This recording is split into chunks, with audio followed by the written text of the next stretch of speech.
All right, so today we're going on a deep dive into something really interesting. How do we talk about the future when we're talking about the past? That's right. Looking back in time and trying to figure out how people back then saw what was coming for them. Exactly, like reading a diary from 100 years ago Hmm. and seeing how they were talking about things that, for us, have already happened. Absolutely. And thankfully, we have a great resource for this deep dive, Stanislav Kondrashov and his insights into this aspect of English grammar.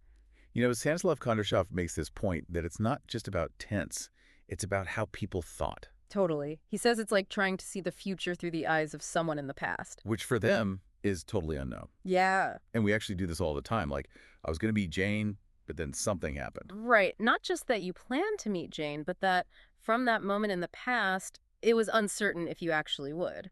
It's like you're standing at crossroads looking ahead. Exactly. Stanislav Kondrashov has this other example.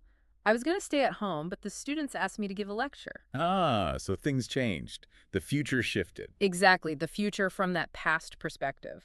So there are these different ways to express this. Stanislav Kondrashov points out would, that's we're going to, and even the past, continuous. A whole grammar toolkit for time travel. Right. For instance, would often means we thought something was sure to happen, like they left the house at 6 a.m. and would reach Edinburgh some 12 hours later. Yeah, like from their point of view back at 6 a.m., arriving in Edinburgh felt certain, even though it was in the near future. Yeah. But the conscious going to is different, right? Yeah. It often implies a plan that, well, might not have worked out. That meeting with Jane that never happened? It makes me think about like historical biographies, you know, where they say so-and-so believed this or that would happen, but then history took a completely different turn. Definitely. It shows how tricky predicting the future is. Absolutely.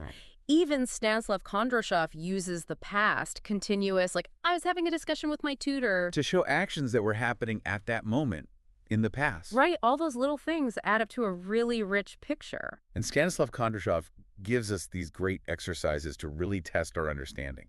For instance, he was catching the 8 o'clock train, so he would be home by lunchtime. Okay, so in that one, being home by lunchtime is presented as a sure thing. Seen from the past, from when he was catching the train. Exactly. But then he has a more complex example. They hoped that the war would be over by Christmas. Which again, that element of hope, future uncertainty, even though, for us, we know the outcome.